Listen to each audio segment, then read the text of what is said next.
कि सही तू चारो बोर छैले रहा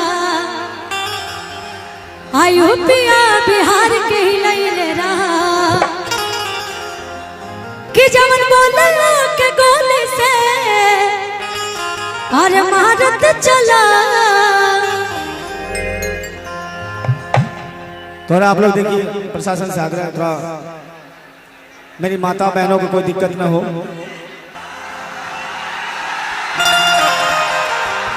ये प्यार कहीं और मिल पाएगा, मुझे कहीं नहीं मिलेगा। ये तो कि राजा रंगदार तू झारत चला, जिला में गरदा का भारत चला।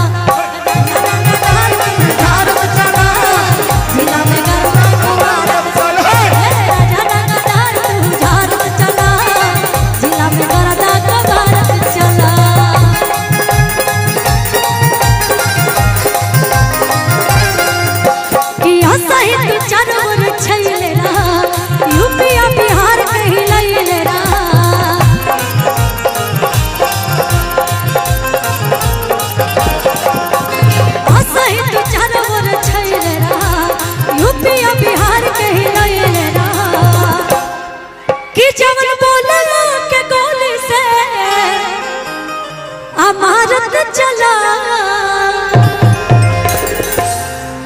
कि राजा रंगदार तू झारत चला, जिला में गरदा का भारत चला। राजा रंगदार तू झारत चला, जिला में गरदा राजा रंगदार तू झारत चला, जिला में गरदा का भारत चला।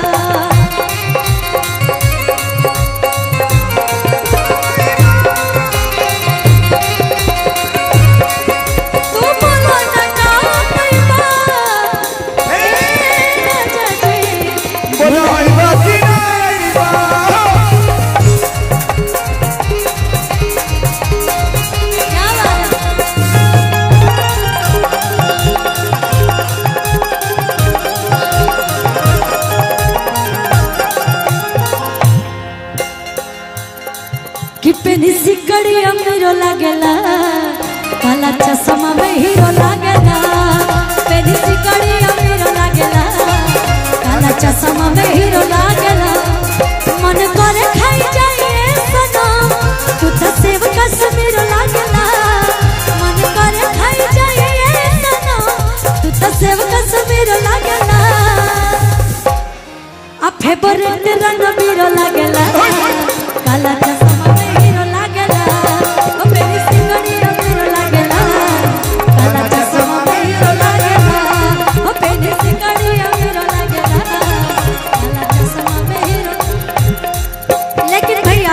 इधर के लोग की एनर्जी खत्म हो गई है क्या? थोड़ा सा दिखना चाहिए ना कि मैं मिथिला के धरती पे आई हूँ।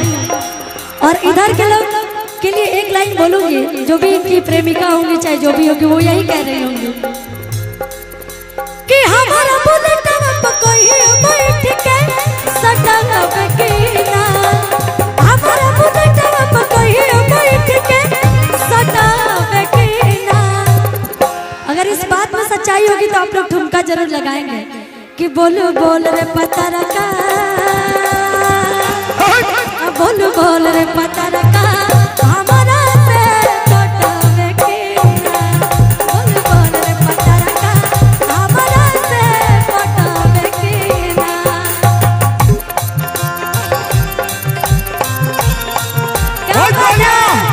बोलू बोल रे पतरका, हमारा से पटवे कीना।